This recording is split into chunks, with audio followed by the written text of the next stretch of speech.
Comment automatiser ChatGPT? ChatGPT, c'est une révolution, c'est un secret pour personne. T'arrives, t'es devant ton chat, tu commences à lui poser des questions et te répond directement. Ça, c'est la première étape, c'est une étape incroyable dans l'évolution d'Internet, dans l'évolution de la productivité de manière générale. Le truc, c'est que c'est pas automatisable. En fait, si tu veux, t'es obligé d'être devant ton ordi, t'es obligé de taper du texte, t'es obligé de communiquer avec l'intelligence artificielle pour qu'elle te donne un résultat. Et moi, ce que je fais sur cette chaîne, c'est je t'apprends à automatiser des processus de manière à ce que même quand tu dors, ton entreprise, elle tourne, ton activité, elle tourne, ton projet, il tourne tout seul. Donc quand je dis automatiser ChatGPT, ça veut dire que, je sais pas, peut-être que ChatGPT, son rôle c'est de répondre à tes mails.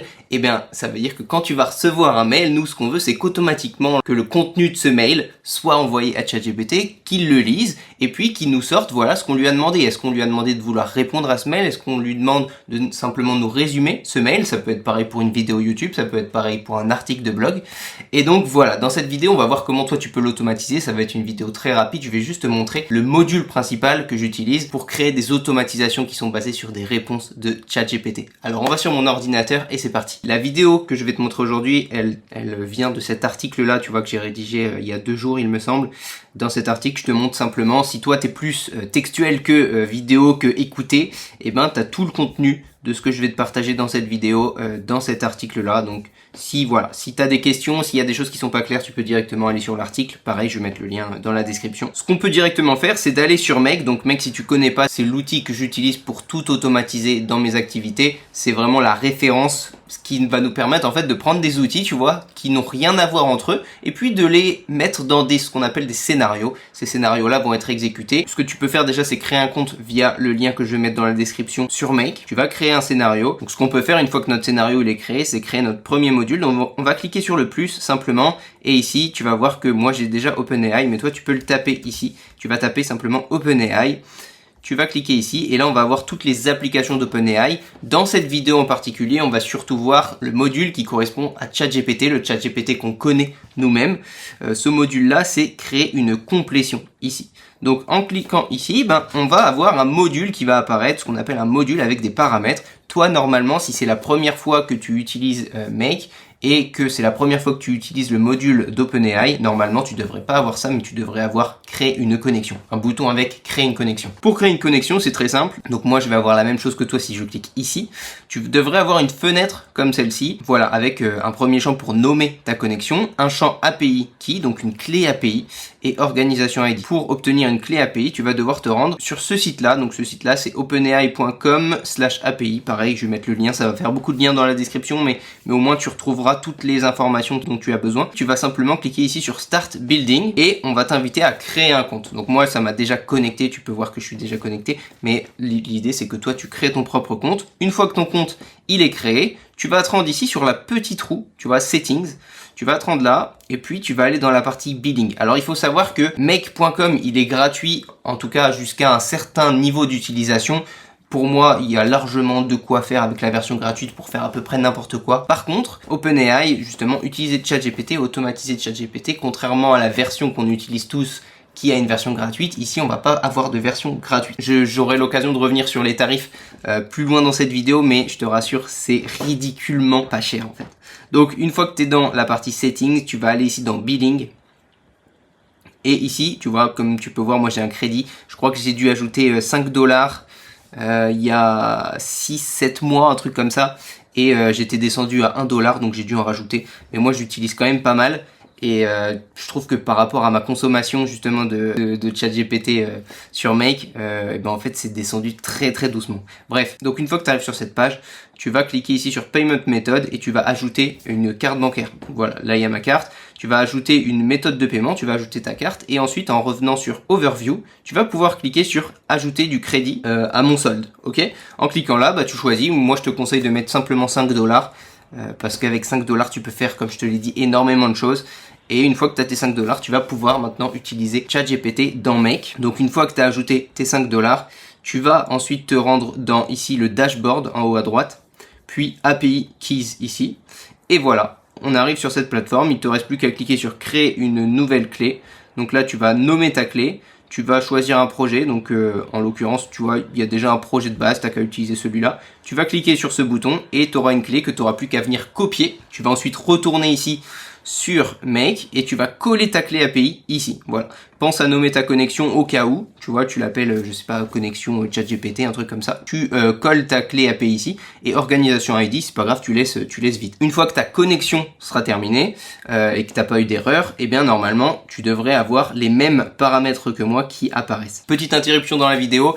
Comme d'habitude, je te mets le lien pour travailler avec moi sur Upwork. En ce moment, si tu regardes cette vidéo et qu'elle vient de sortir récemment, j'ai mis les prix les plus bas possibles pour qu'on puisse travailler ensemble et pour qu'on automatise des processus de ton entreprise. Alors n'hésite pas, c'est dans la description. On va pouvoir maintenant décrire un petit peu les différents paramètres qu'on va avoir. Donc le premier paramètre, c'est la méthode qu'on va utiliser. Donc il y a deux types de méthodes. La première, c'est créer un chat complétion. Donc créer un chat complétion, c'est exactement ce qu'on demande à ChatGPT quand on l'utilise, tu sais, via le chat, tout simplement. Alors que prompt complétion, eh ben, c'est par exemple, si toi tu as besoin que l'intelligence artificielle te crée un prompt pour que derrière, ce prompt-là soit utilisé dans une autre demande d'intelligence artificielle.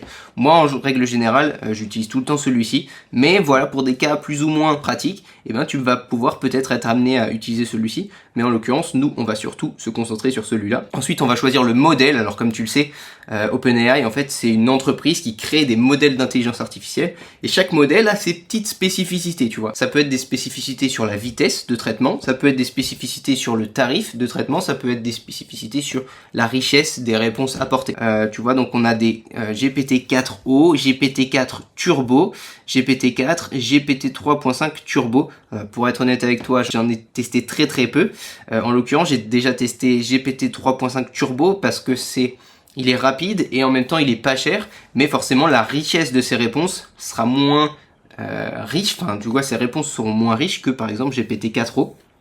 Donc en fait ça dépend de toi ce que tu lui demandes. Est-ce que tu lui demandes quelque chose qui va demander de la réflexion, beaucoup d'argumentaire, etc. Si c'est le cas, alors je te conseillerais de partir sur GPT-4o. Par contre, si tu veux une réponse plutôt basique qui demande pas vraiment beaucoup de réflexion, eh bien GPT 3.5 Turbo fera largement le boulot. Ensuite, on a le paramètre message. Donc dans ce paramètre-là, on va pouvoir ajouter des messages à notre intelligence artificielle. C'est là qu'on va lui donner en fait tout le contenu pour l'alimenter, pour lui dire qui elle est, etc. Donc là, je viens d'ajouter un nouveau message. On a deux paramètres qui sont créés par message. Le premier paramètre, c'est le rôle. Alors le rôle, c'est assez important à comprendre. On a système, user et assistant. Alors on va commencer par le plus simple, user. User, c'est, on va dire, le même type de message que tu enverrais dans un chat normal avec ChatGPT, comme on a l'habitude de le faire dans la version tout public, si tu veux. C'est comme si tu discutais avec lui, tu lui disais, voilà, j'aimerais que tu fasses telle chose. Bam, il va te le faire. Il n'y a aucun souci. Voilà, ça c'est, on va dire, la manière dont nous, on l'utilise le plus souvent quand on utilise le rôle user. Ok. Le rôle système, alors moi, souvent, j'utilise une combinaison entre système et user. D'abord un premier message système, puis user. Tu vas comprendre. Système, en fait, c'est, on va dire, un moyen de lui donner le contexte. C'est un moyen de donner un contexte à ChatGPT. Par exemple, moi, souvent dans système, je vais lui dire, ok, tu es un expert en référencement naturel. Je veux que tu écrives des articles qui correspondent à telle chose, je veux que tu respectes tel format, je veux que tu utilises le tu et pas le vous, je veux que tu fasses des... enfin bref, tu vas lui donner tout un contexte, donc ça peut être un très long message pour vraiment lui faire comprendre, le mettre dans sa tête si tu veux, que qui il est et comment il va devoir t'aider. Et donc le dernier type de message, c'est le message type assistant. Donc assistant, c'est, pour être honnête avec toi, je l'utilise jamais. Le thème assistant, c'est, on va plutôt privilégier des messages qui ont déjà été répondus par l'intelligence artificielle. En fait, l'assistant va nous permettre de dire, ok, je veux que en fonction de ce type de message, tu réponds de cette façon. C'est un petit peu pour montrer au module, là, tu vois, à ChatGPT, comment il serait censé répondre dans telle ou telle situation. C'est très complexe à expliquer, j'ai pas de cas précis dans lequel je peux te l'expliquer et je peux te le montrer. Dans notre module, en fait, pour l'utiliser, on va utiliser plusieurs messages. On va d'abord montrer un type de message, type par exemple user, et ensuite on va mettre un assistant en montrant le type de réponse qui est attendu. Avec user et système, on s'en sort très bien. Le champ suivant, c'est le champ max tokens. Donc c'est là qu'on va parler du prix, en fait de la manière que OpenAI a choisi de quantifier, si tu veux, l'utilisation qu'on va faire de leur API, c'est qu'ils vont utiliser des tokens. Quand on donne un texte à ChatGPT et que ChatGPT réfléchit et que ChatGPT nous renvoie une réponse, tout ça, ça consomme des tokens. Un tokens, donc là je vais retourner sur mon blog ici. Un tokens, c'est, ça correspond plus ou moins, en gros, Un token correspond plus ou moins à, je l'ai mis, environ 4 caractères en anglais, ce qui correspond à plus ou moins 100 tokens pour 75 mots. C'est plus ou moins ça. Même OpenAI ne communique pas trop là-dessus sur exactement à quoi correspondent les tokens. Mais faut voir un petit peu ça comme ça. Et concernant les prix, donc là tu vois je l'ai mis dans l'article aussi, selon la source donc qui vient d'OpenAI, eh bien en fait ça coûterait 1,25$ pour consommer 1 million de tokens. Ce qui veut dire que, bah en fait, si on dépense 1000 tokens pour une demande à ChatGPT, et ben en fait on peut faire 1000 fois cette demande-là et on dépenserait au maximum 1,25$. Donc c'est énorme à quel point en fait on peut faire énormément de requêtes si tu veux vers ChatGPT. Et ça nous coûtera rien du tout quoi. Donc les max tokens, en gros moi ce que je conseille toujours c'est de mettre 1000 parce que pour moi avec 1000 on peut déjà faire beaucoup de choses, à part si tu veux vraiment un paragraphe très développé. Dans ces cas là je te conseillerais surtout de mettre 0. En fait 0 c'est simplement comme c'est écrit ici. Si on met 0 et ben en fait c'est la limite du modèle qu'on a choisi qui va être utilisé. Et donc là forcément bah, le nombre de tokens peut être grand si tu veux, mais ce sera jamais trop abusé, tu vois. C'est pas en une exécution que directement tous tes tokens vont être utilisés, que tu auras plus du tout de solde, loin de là. 0, au moins t'as pas de limite, t'es sûr que le résultat de ChatGPT sera pas tronqué, tu seras pas stoppé avant d'avoir terminé sa réponse. Donc en l'occurrence, par exemple pour la réponse de mail, pour ce genre de choses, on peut laisser 1000. Là, si on fait OK, eh ben, on peut faire déjà un premier test ensemble. Donc moi, ce que je vais lui demander, je vais faire comme dans l'article que j'ai rédigé. Je vais supprimer le message système et je vais lui mettre, par exemple, peux-tu me donner, ou alors quels sont les pays qui parlent en anglais dans le monde? Ok, tac, je fais OK. Et si je fais un run once, donc là on a le chargement, ChatGPT est en train de travailler sa réponse. Quand ça va bien marcher, on a un petit 1 ici qui nous permet de voir la réponse renvoyée par ChatGPT. Donc tu vois, ça va être dans la partie output ici, puis résulte. Si j'appuie sur le plus, ici, j'ai la réponse de ChatGPT. L'anglais est une langue officielle, largement parlée, On a une liste des pays, beaucoup d'autres pays, notamment dans les Caraïbes, l'Afrique. Donc là, c'est vraiment une réponse de ChatGPT, comme si on avait discuté avec lui via un chat, comme on connaît tous. Ok, maintenant, avant de terminer cette vidéo, j'aimerais te montrer la partie paramètres avancés qui est quand même très importante pour certains paramètres. Donc en cliquant ici, on va avoir plusieurs autres paramètres. Donc on va avoir par exemple la température. La température c'est une valeur qui est comprise entre 0 et 2. Donc par défaut elle est à 1 comme tu peux le voir. Et donc si on augmente cette température, si elle se rapproche de 2, alors les réponses vont être beaucoup plus créatives. Par contre, si on se rapproche de 0, alors là, les réponses seront beaucoup plus terre à terre, c'est-à-dire vraiment, c'est comme ça, c'est pas autrement, et voilà, et en fait, c'était prévisible, si tu veux, quand c'est proche de 0. Par contre, quand c'est proche de 2, bah là, la réponse, elle est beaucoup plus, ouais, comme je te l'ai dit, elle est beaucoup plus créative. Ensuite, on va parler de top P. Donc, top P, c'est un petit peu comme température, sauf que ici, ça va être dans le vocabulaire utilisé. Pas forcément dans les idées trouvées, mais plus dans le vocabulaire utilisé. Si on a une valeur qui est proche de 1, eh bien, on va avoir un vocabulaire riche, alors que si on est proche de 0, là, on va avoir un vocabulaire qui est beaucoup moins développé, si tu veux. Voilà. Ensuite, on va avoir number. Combien de résultats tu veux que ChatGPT te renvoie? Si tu as posé une question, si tu veux potentiellement plusieurs réponses, bah tu vas mettre 1, 2, 3, tu vois, tu vas mettre le nombre de réponses que tu veux que ChatGPT te renvoie. La frequency penalty, c'est la fréquence à laquelle les mots sont utilisés. Tu vois, c'est entre -2 et 2. Si on est dans un chiffre négatif, alors on va souvent réutiliser les mêmes termes, souvent réutiliser les mêmes mots. Alors que 2, eh bien, si on est proche de 2, alors on va vraiment faire en sorte qu'il y ait le moins possible des mots qui se répètent dans le résultat donné par ChatGPT. Et concernant la présence penalty, bah tout à l'heure c'était plutôt la fréquence, c'est-à-dire la fréquence à laquelle les mots sont répétés, alors que présence penalty, eh ben c'est dès qu'il y a un mot qui est dit, eh ben si on met un chiffre positif, eh bien ce mot-là il ne réapparaîtra pas du tout.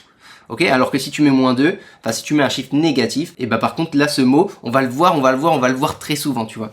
Donc c'est assez proche frequency et présence, mais il y a quand même une petite différence. Ensuite on va avoir token probability. Donc là c'est assez spécial. Si tu veux, par défaut, ChatGPT il va te donner des phrases qui ont du sens, si tu veux. Il va te donner des phrases qui, les mots les uns après les autres, en fait ils ont une phrase et lui son fonctionnement c'est comme ça, c'est ok, après tel mot, normalement, il y a 90% de chances que ce soit tel mot, enfin tu vois, c'est une suite logique. Et bien en touchant un petit peu à token probability, et ben tu vas pouvoir un petit peu piper tout ça. Et donc tu vas pouvoir faire en sorte que par exemple, il y ait des phrases qui soient en mode j'ai vraiment très envie de ordinateur, par exemple. Tu vois, un truc qui n'a rien à voir, un truc qui n'est pas du tout probable. Donc je vois pas dans quelles circonstances on pourrait avoir besoin de ça, mais potentiellement mettre ça en place, quoi. Tu vois, selon tes besoins. Ensuite, on va avoir réponse format. Donc là, c'est vraiment le paramètre qui est le plus important à connaître sur Make. Pourquoi? Parce que réponse format, on a soit au format texte, soit au format JSON. JSON, comme tu veux.